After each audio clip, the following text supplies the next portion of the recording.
Entonces el tema que vamos a tratar hoy precisamente se refiere a esto, que no es un miedo paralizante, sino una actitud reverente y consciente, el temor del Señor. ¿Consciente ante qué? Ante la santidad de Dios, ante la justicia de Dios, ante el poder y el amor de Dios. Es el reconocimiento profundo de quién es Él y de quiénes somos nosotros ante su presencia. Eso es lo que es verdaderamente el temor del Señor. Entonces, una definición más ampliada, el temor del Señor es una mezcla sagrada de reverencia, humildad, obediencia y adoración que nace del conocimiento íntimo de Dios y produce una vida guiada por su voluntad. Es decir, cuando nosotros realmente nos damos cuenta quién es el Señor, realmente vemos su poder, vemos todo lo que puede hacer el Señor, ¿qué ocurre en nosotros?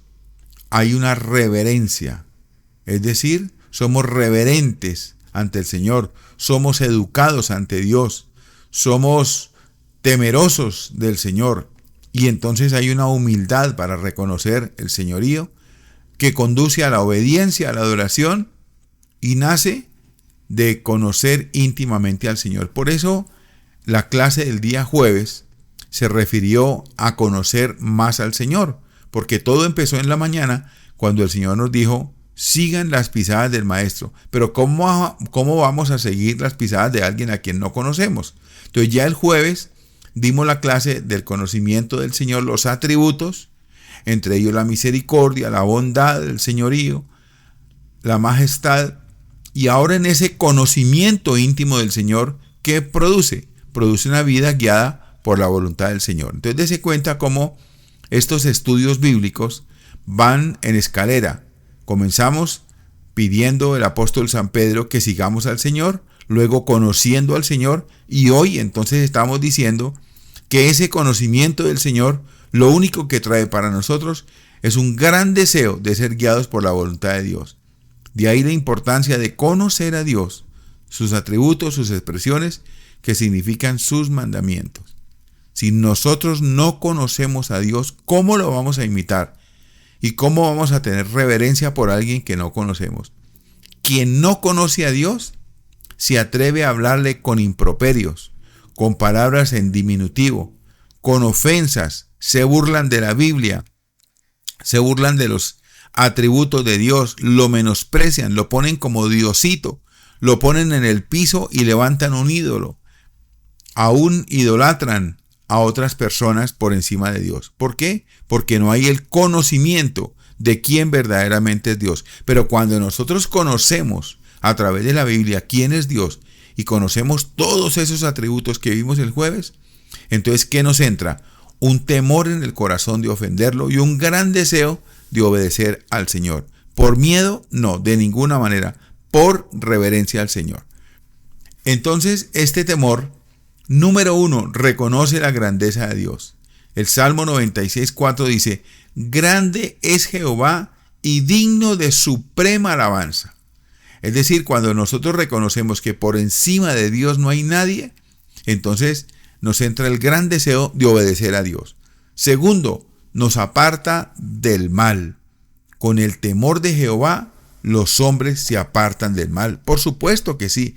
Esta es una reacción natural del ser humano, que conociendo la condición del Señor, entonces, lógicamente nos da terror tener que ofender al Señor y después venir otra vez a pedir perdón.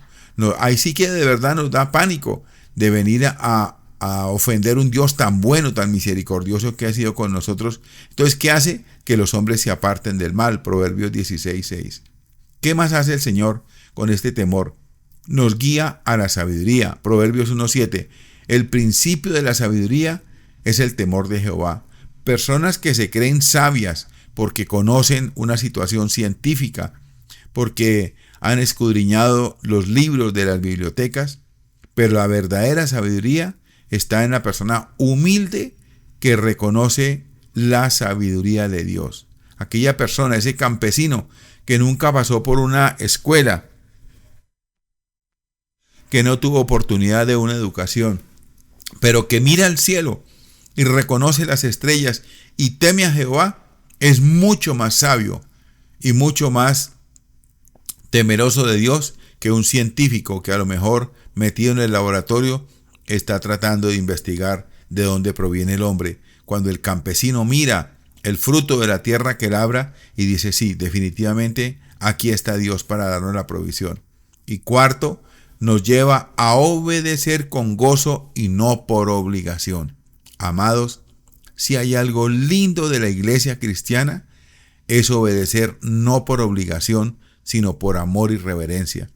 Nosotros ya participamos de un concilio, de una iglesia donde había que hacer cosas por obligación, y qué fastidioso hacer cosas imagínense, por ejemplo, un ayuno por obligación.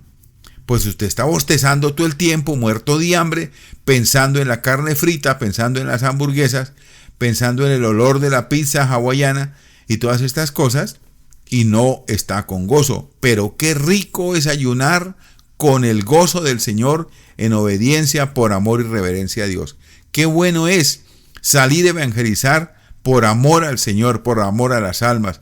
Qué bueno es ofrendar. Cuando usted ofrenda, no para que el pastor no vuelva a decir nada de la ofrenda, sino por el gozo y la alegría de poder ofrendar. Esto es una bendición.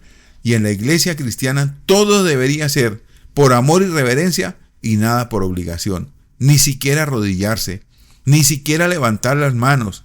Yo veo muchas veces en un culto hombres que tienen la misión de guiar a la gente a la adoración. Y yo me pregunto, mi hermano, mi hermana, si usted va al culto para adorar al Señor, ¿por qué le tienen que dar manivela a toda hora? Levante la mano, párese, siéntese, arrodíllese, diga amén, entonces salude a su hermano, el que está al lado, dígale, usted está aquí, despiértelo, dígale, hágase al lado de un cristiano. Bueno, es una manivela permanente a alguien que salió de su casa con el deseo de adorar. ¿No le parece a usted que cuando nos obligan a levantar las manos es malo en comparación a cuando las levantamos porque verdaderamente queremos adorar a Dios? ¿Qué opina usted de eso? ¿Le parece bien que las cosas no son por obligación? Qué feo cuando nos obligaban. Habrá algunas cosas que son por obligación y van en buen nombre de nosotros mismos. Yo recuerdo, por ejemplo, cuando era un niño y salía a vacaciones del colegio, ya el 1 de diciembre, salíamos a vacaciones. Y esa alegría de las vacaciones llegaron por fin. No vamos a tener que madrugar, no vamos a ir al colegio más, por lo menos por un mes. Y bien, estábamos ahí contentos, alistando los tenis para salir a jugar. Y llegaba mi papá con una bolsita de papel. En ese entonces no se usaba bolsa plástica. Alonso, venga acá, quiero hablar con usted. Y yo, ay, mi madre querida, ya llegó mi papá con su bolsita. A ver qué me va a decir. Siéntese aquí, mijo. Mire, aquí le entrego un cuaderno ferrocarril, un frasco de tinta Norma, un plumero y una hoja de papel secante. Y aquí tiene usted este periódico. Me hace el favor y me copia todo esto que dijo aquí esta persona. Fíjese bien en la ortografía, fíjese bien y haga bien la letra. Estos 2 carriles son los menores para la letra minúscula y los altos para la letra mayúscula. No se salga de los carriles, hágalo. Y entonces, mientras yo escuchaba a mis compañeritos allá afuera gritando de alegría, ¡gol!, yo haciendo planes de escritura para mejorar la letra. ¿Me daba rabia? Me daba rabia. Tenía ira, claro que sí, estaba enojado. Y quería hacer la plana rápido para salir a jugar. Y cuando llegaba mi papá en la noche del trabajo, llegaba con un lápiz rojo. Alonso, traiga el cuaderno. Y traía el cuaderno. Y empezaba con un lápiz rojo a señalar las palabras que estaban mal escritas por ortografía, para enseñarme ortografía, o sencillamente las palabras que se habían salido del margen. ¿Cuántos años tenía yo? 12, 13, 14 años. Y así duró mucho tiempo. ¿Me daba ira? Claro que sí. ¿Estaba enojado? Claro que sí. ¿Lo hacía por obligación? Lo hacía por obligación. ¿En qué redundó más adelante eso? En que fuera excelente en ortografía y en que tuviera una buena caligrafía, una buena letra. Y así con todos mis hermanos de ahí para arriba. Habrá cosas de parte de Dios que vamos a tener que hacer por obligación. Pero habrá asuntos de la iglesia que van a querer someternos por obligación, pero que no traen paz ni bendición, porque lo que es por obligación no trae paz ni bendición. Obligar a un muchacho a que coma verduras es necesario. ¿Por qué? Porque va en beneficio de su cuerpo.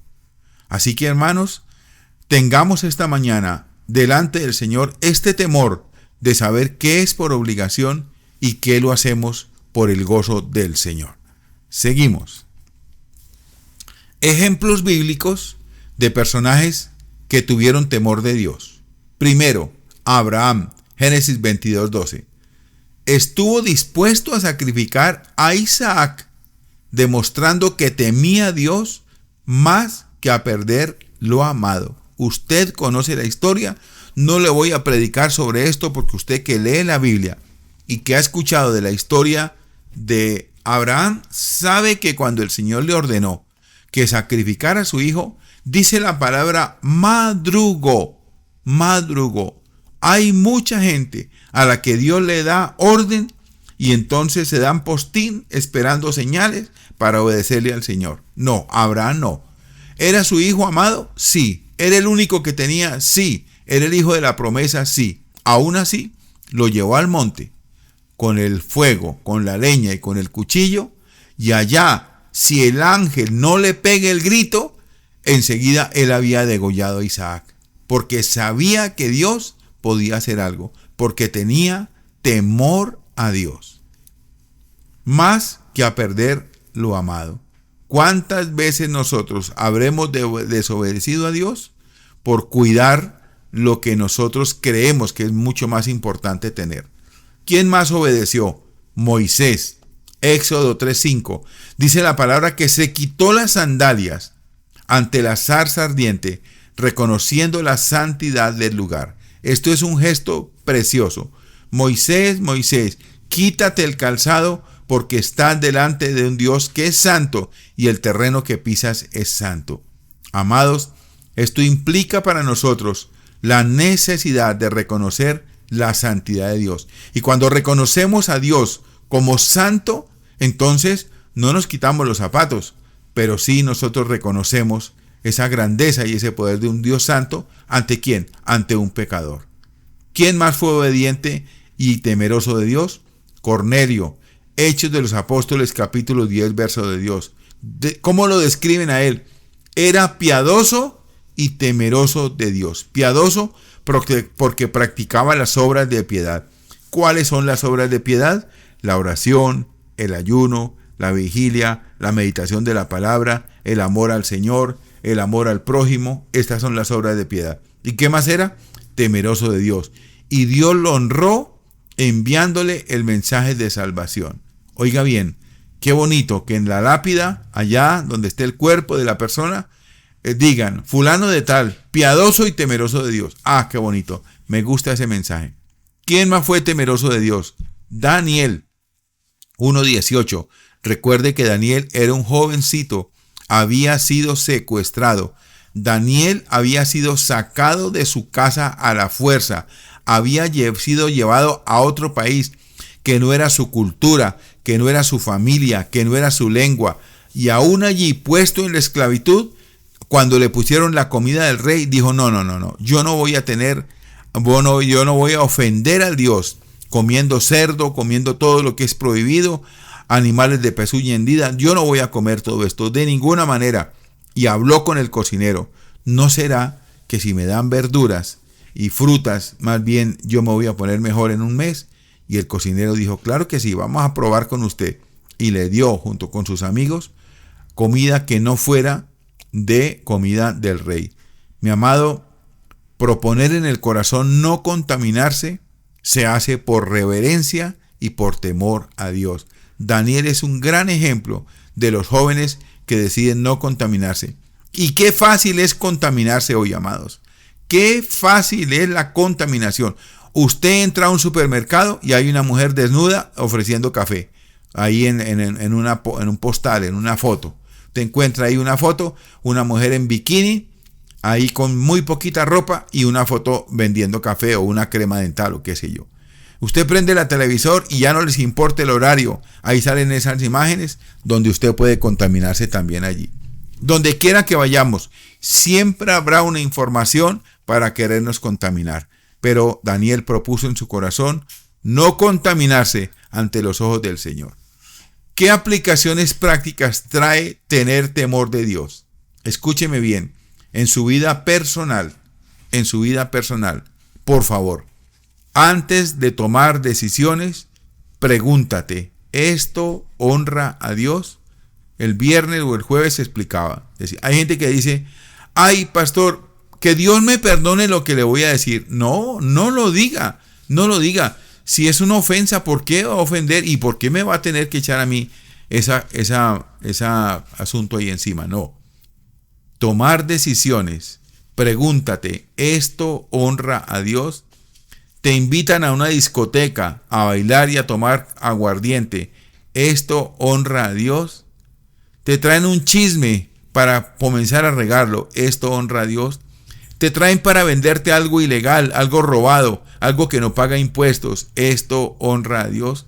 Y cuántas cosas más. Decisiones que podemos tomar preguntándole al Señor si esto honra a Dios.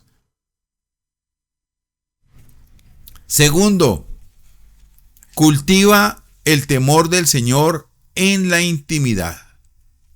¿Dónde se cultiva el temor del Señor? Allá en lo secreto, allá en lo íntimo, allá en el cuarto de guerra, con oración, meditación y obediencia.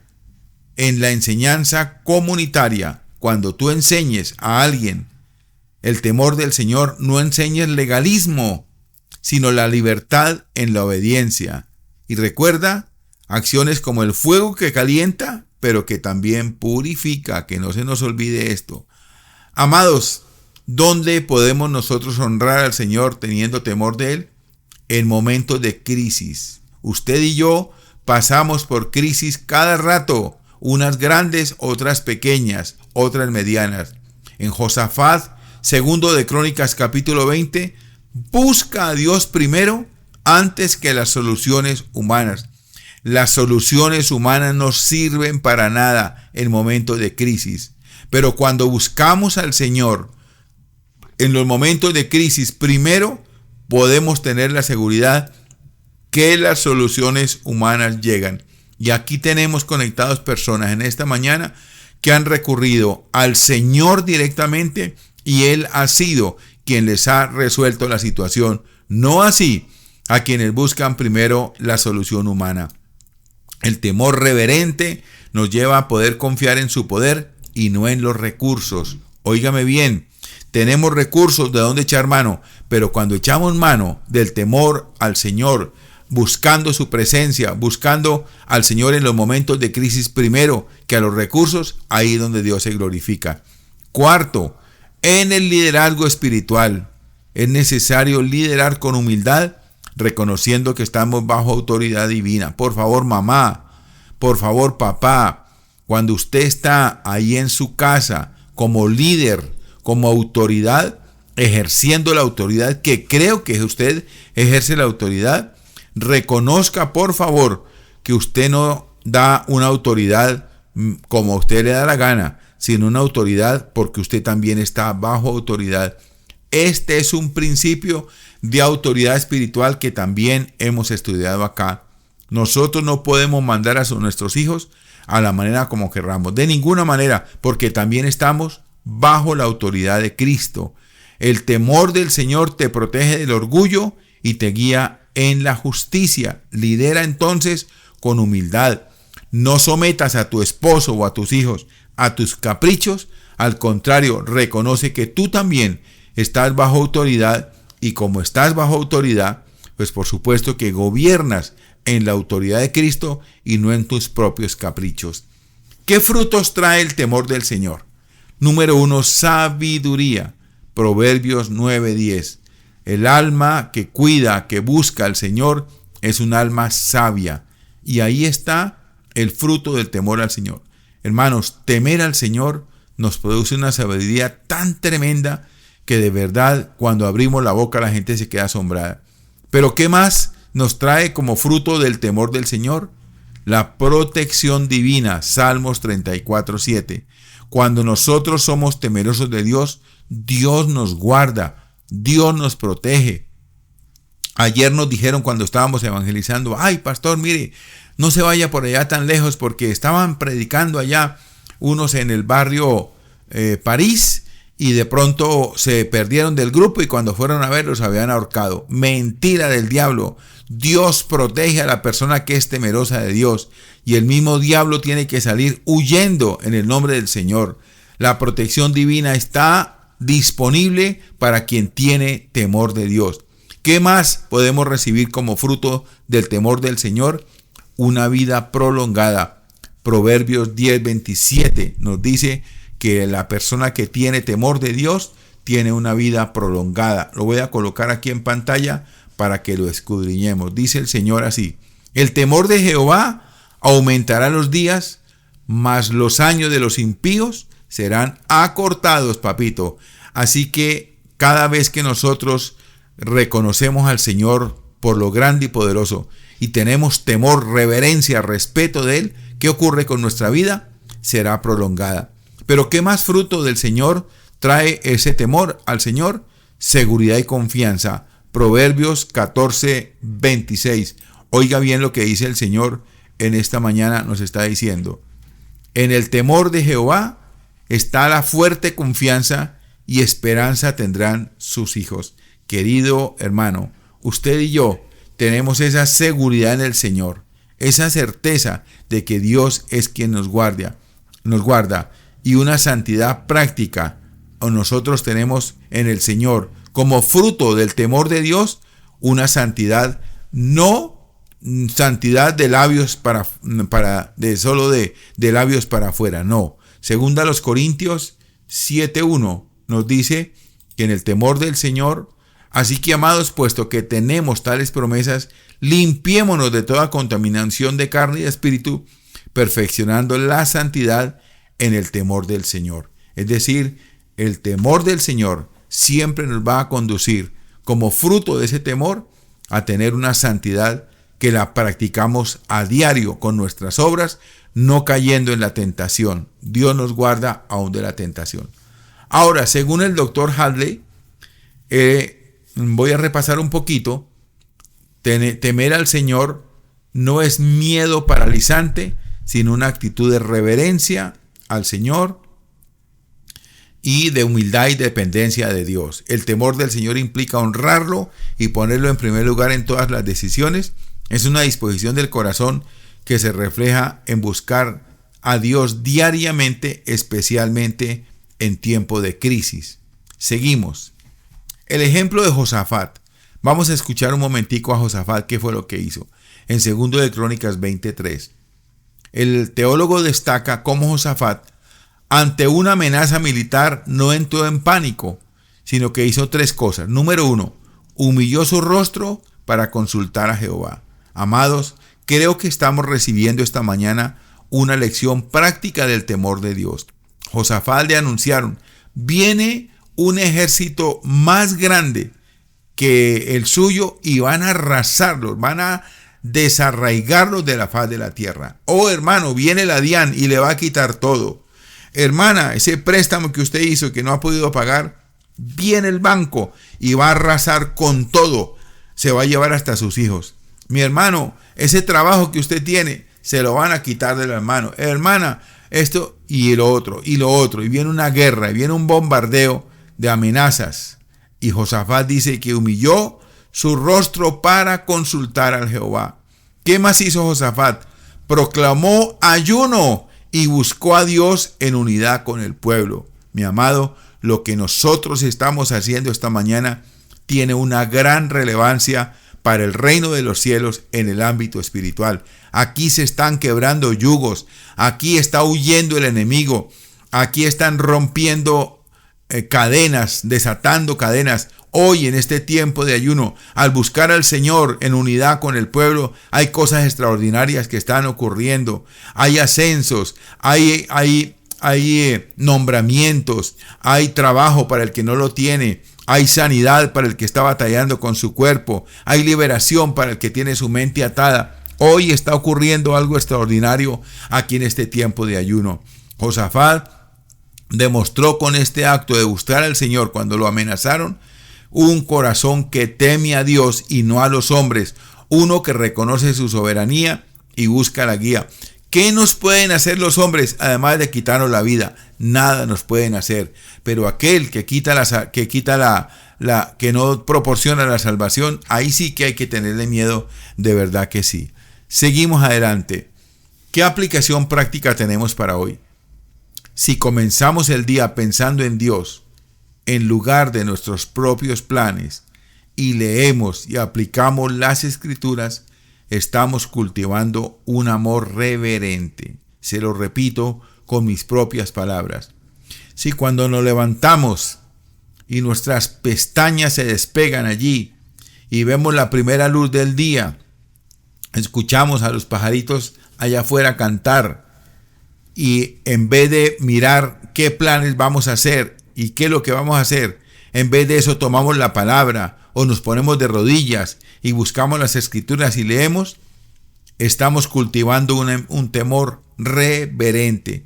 Y este temor nos prepara para enfrentar las crisis con paz y confianza, sabiendo que Dios está en control. Entonces, en el momento en que llega la crisis, ahí entonces nos levantamos delante del Señor, recordamos lo que hemos leído en la mañana, cómo el Señor nos habló, cómo nos dio paz y esperanza, porque el Señor sabía lo que íbamos a enfrentar en el transcurso del día, y ante el temor del Señor, que es una joya espiritual, se refleja en muchas vidas bíblicas, como lo vamos a ver a continuación. Otros ejemplos bíblicos del temor del Señor. Noé, Hebreos 11:7. Por la fe, Noé. Tenga presente la palabra por la fe. Por la fe, Noé, cuando fue advertido por Dios acerca de cosas que aún no se veían, como la lluvia, con temor preparó el arca en que su casa se salvase. Por esa fe condenó al mundo y fue hecho heredero de la justicia que viene por la fe. Oiga bien lo que le pasó a Noé. Noé, prepare el arca porque va a llover. Señor, ¿y qué es llover? Porque hasta esa época no llovía, sino la tierra se alimentaba de un rocío que salía de la tierra misma. Mi hermano, no le importó a Noé lo que el Señor le dijo. Voy a inundar, van a abrirse las cataratas de los cielos. ¿Sí? Bueno, pues vamos a ver quién entra. Entonces comenzó a meter allí los animales, a su familia, y nadie más entró, solo 8 personas se salvaron. Construyó el arca, aunque no sabía qué era la lluvia. Como resultado del temor, salvó su familia. Escúchame, ¿qué cosas nos habrá mandado hacer el Señor que nosotros las habremos hecho a pie juntillas?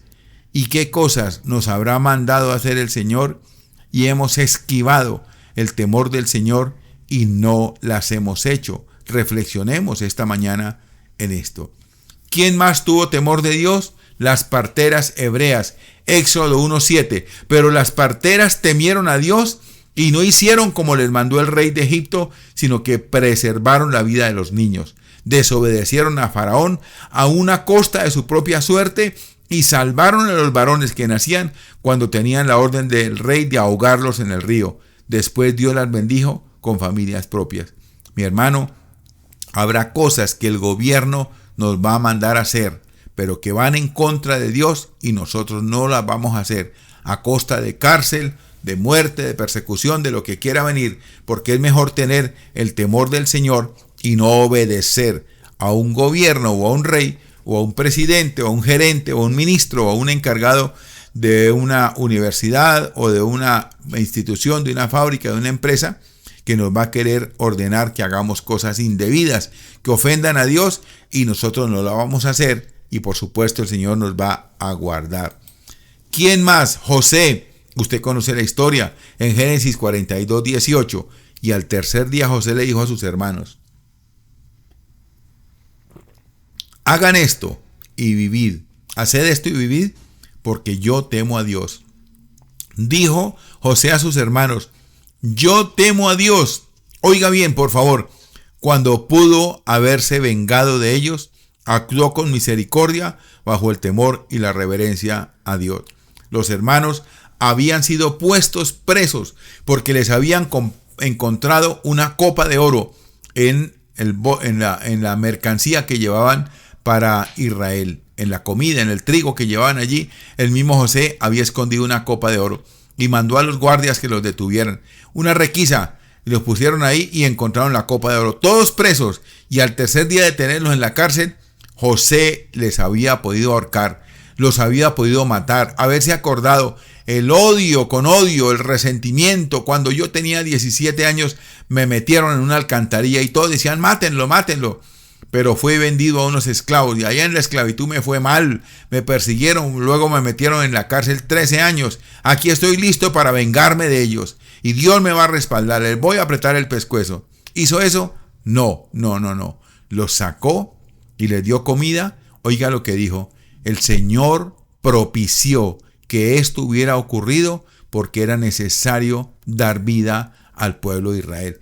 Qué tremenda lección tenemos usted y yo, que tenemos tantos deseos de vengarnos de aquellos que nos hacen daño, pero el temor a Jehová nos permite más bien ser misericordioso con quien nos persigue. ¿Quién más? David, primer libro de Samuel, capítulo 24, versículo 6.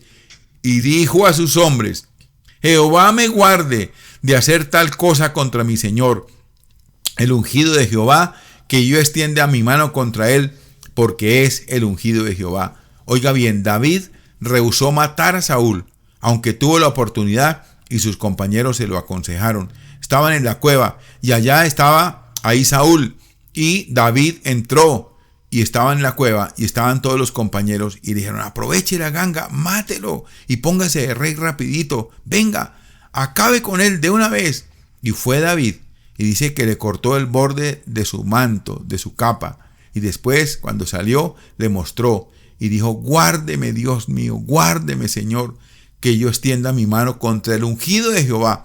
Y era el que le perseguía y el que le buscaba para matarle. Se había podido vengar, había podido tomar el reino en ese momento. Hermanos, habrá cosas que el Señor tendrá para nosotros, pero que no las podemos tomar en nuestro tiempo, sino en el tiempo del Señor. ¿Cuántos dicen amén?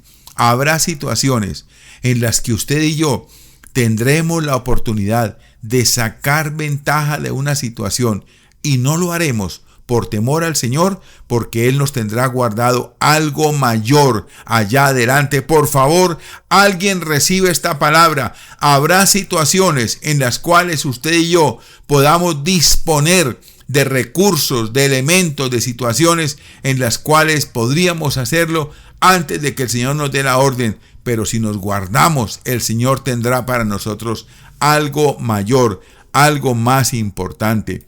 ¿Qué otra persona fue temeroso de Dios? Job. ¿Cómo lo describe Job 1:1? Era temeroso de Dios y apartado del mal. Fue probado con fuego, pero permaneció íntegro y después bendecido doblemente. ¿Qué nos enseña esto, amado? Leví, Malaquías 2:4. Oiga esto, por favor. Escuche, por favor, esta palabra. Dice así: si les advierto esto, es para que sepan que quiero cumplir el pacto que hice con Leví, habla el Señor, el antepasado de ustedes. Con ese pacto me comprometí a darle vida y paz. Leví, por su parte, se comprometió a respetarme y honrarme, y así lo hizo. Yo soy el Dios Todopoderoso y les juro que así fue. Leví nunca engañó a la gente, sino que les enseñó la verdad. Siempre vivió en armonía conmigo y fue una persona tan honesta que a muchos los apartó de la maldad. ¿Qué le parece a usted? Eso está en el libro de Malaquías, capítulo 2, versículos 4 al 6. Mis amados, Leví agradó al Señor en su corazón porque fue una persona que nunca engañó a nadie. Les enseñó la verdad, vivió en armonía con Dios, fue honesto y a muchos los apartó de la maldad. ¡Qué belleza de gente temerosa de Dios! ¿Quién otro? Ananías. En el libro de Nehemías, capítulo 7, versículo 1 y 2 encontramos: luego que el muro fue edificado y colocadas las puertas y fueron señalados porteros y cantores y levitas, mandé a mi hermano Ananí y a Ananías, jefe de la fortaleza de Jerusalén, porque este era varón de verdad y temeroso de Dios más que muchos. Escúchame, ¿cómo nos ven nuestros vecinos? ¿Cómo nos ven nuestros jefes? ¿Cómo nos ven nuestros hijos? ¿Cómo nos ve nuestra familia? ¿Cómo nos ven nuestros amigos y familiares? ¿Cómo nos ven las personas con las que trabajamos? ¿Será que todas las personas que nos rodean son capaces de decir, porque este era varón de verdad y temeroso de Dios más que muchos? ¿Cómo es tu testimonio en el vecindario? ¿La gente huye de ti cuando te ven o se quieren acercar a ti a buscar consejo? ¿Tus compañeros de trabajo qué opinan de ti? ¿Se acercan a ti buscando consejo cuando están en la dificultad? Quiero contarles algo aquí en el secreto, que no salga de aquí de esta mañana. La hermana Solange Silva, quien se encuentra todavía recluida en la cárcel del Buen Pastor, tenía una jefe, pero una jefe terrible. Ella me dice que le hacía la vida de cuadritos a la jefe de mi hermana. Y allí, cuando mi hermana cayó en esa tristeza, en esa situación de caer a la cárcel, parece que la conciencia acusó a la jefa. Y ha sido la persona que ha estado asistiendo todos los meses. Mi hermana va para 3 años en la cárcel. Y mi hermana Solange nos dice que han sido 3 años en que la jefe nunca ha faltado a visitarla, a llevarle un abrazo, a llevarle esperanza y a llevarle alegría con buenas noticias y cosas que le lleva desde la calle. ¿Qué razón hay para que una persona que fue considerada como el trapo del piso en una oficina, menospreciada, ahora esa persona que la menospreció tiene la compasión? ¿Qué vio la hermana Sol? Pues vio lo que vio el Dios en Ananías, porque este varón era de verdad temeroso de Dios, más que muchos. Creo que esa señora, esa jefe de mi hermana Sol, debió ver en ella una mujer temerosa de Dios, apartada del mal, más que muchos otros, y ahora ella ha querido compensar un poco todo lo que le hizo durante muchos años, visitándola mientras está en la cárcel.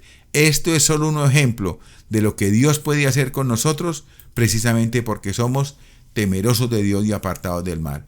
¿Qué más? El temor del Señor no es debilidad, mi hermano. Por favor, la humildad, la mansedumbre no es ser débiles. Para el mundo, una persona que perdona es una persona débil. Porque ¿qué nos enseña el mundo? Dele más duro, no se deje. El temor del Señor no es debilidad. El temor del Señor nos dice no. Tenga compasión y misericordia. No tome venganza por sus propias manos. Perdone, vuelva a perdonar. Y si le ponen el golpe, ponga la otra mejilla. Porque esto no es debilidad, sino una fortaleza espiritual. Y es lo que llevó a hombres y mujeres a desobedecer órdenes injustas, como las parteras, como los discípulos de Pablo, quienes les fue impuesto que no predicaran más, y ellos dijeron: es necesario obedecer primero a Dios antes que a los hombres. Actuar con integridad cuando nadie los veía. ¿Sabe una cosa, mi hermano?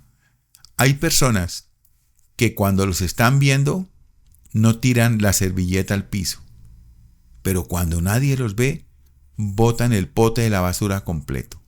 Se lo voy a repetir. Si usted estaba un poquito ahí como distraído, yo le voy a repetir lo que estoy diciendo.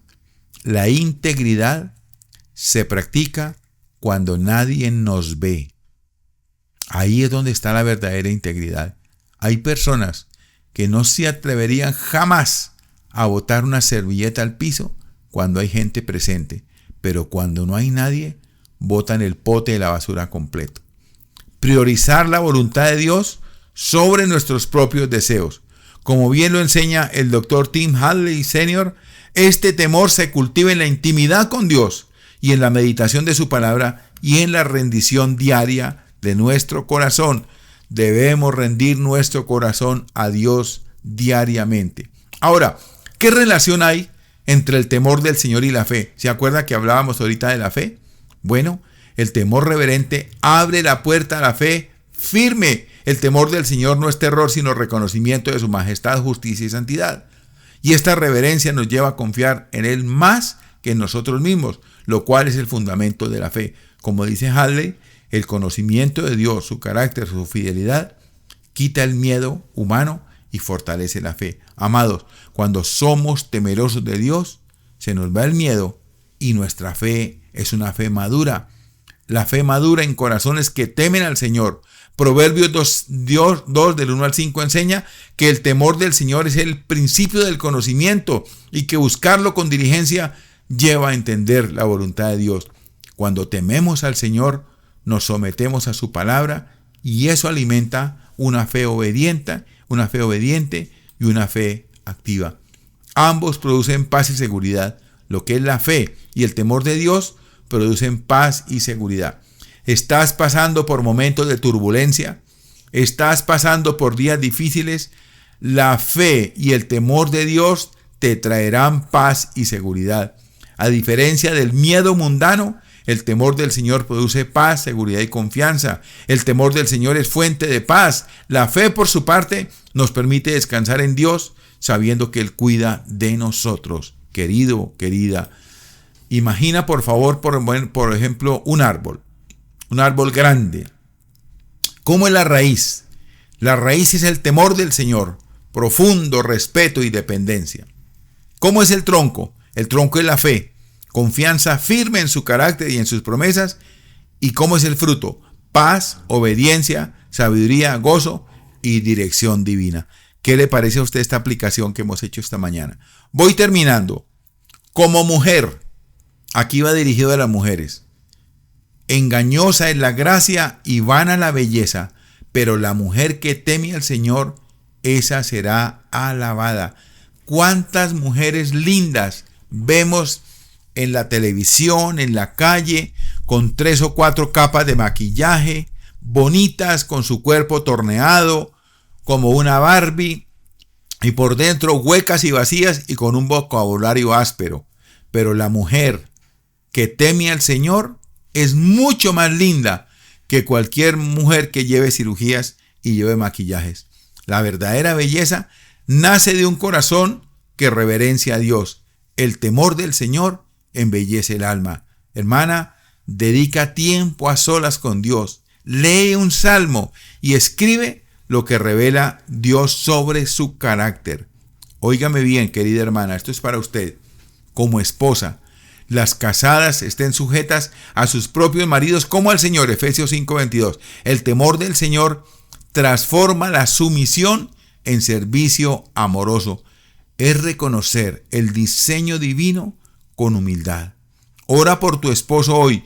Escríbele una nota de ánimo que refleje tu fe y gratitud. Número 3. Como madre, instruye al niño en su camino y aun cuando fuere viejo no se apartará de él. Proverbios 22:6. El temor del Señor te guía a formar corazones para Dios y tu ejemplo es una semilla que durará por la eternidad. Léele un versículo a tus hijos y hablen juntos sobre lo que significa el temor del Señor. Como hija, honra a tu padre y a tu madre para que te vaya bien. Efesios 6:2 y 3. El temor del Señor se refleja en cómo tratamos a nuestros padres. Honrarlos es obedecer a Dios. Haz una llamada o una visita a tus padres y agradécele por algo que te haya formado espiritualmente. Y por último, como sierva, sirvan con buena voluntad como al Señor y no a los hombres. Efesios 6:7. El temor del Señor te lleva a servir con excelencia, sabiendo que todo trabajo es para Él. Haz una tarea difícil con alegría. Recuerda que tu servicio es siempre adoración. Fruto del temor del Señor, el ángel del Señor acampa alrededor de los que le temen y los defiende. ¿Tienes temor del Señor? El ángel del Señor acampa alrededor de los que le temen y los defiende. El temor del Señor produce paz, protección y dirección. Él es el fundamento de una vida bendecida. Por favor, toma una hoja de papel y haz una lista de bendiciones que has recibido por obedecer a Dios y agradécele en oración. Fruto del temor del Señor, Primero, una vida centrada en Dios, no en la apariencia ni en la aprobación humana. Tú no vives para que te digan gracias, para que te aplaudan, para que te digan gloria a Dios y para que te digan qué bonita estás. Que digan qué corazón lindo tiene esta hermana. Número 2, relaciones familiares comunitarias guiadas por principios bíblicos. Y por último, un testimonio que inspira y edifica a otros en la fe. Amado Padre Celestial que estás en los cielos, quiero darte gracias por esta linda presentación del temor de Dios. Eterno Dios del cielo, amado Rey de Gloria, esta mañana sujetos a ti y a tu hermosa y perfecta voluntad, atesoramos, Señor, este mandamiento tuyo. Lo atesoramos desde lo profundo de nuestro corazón, Señor, sabiendo que en ti hay bendición, sabiendo que en ti, Rey de Gloria, podemos encontrar la alegría y el gozo de obedecerte, no por obligación, jamás por obligación, mi Rey, no, de ninguna manera. Lo hacemos porque tú eres santo y mereces esa santidad, Señor, reverenciada por nosotros. Rey de Gloria, gracias por tu infinito amor y bondad en Cristo Jesús.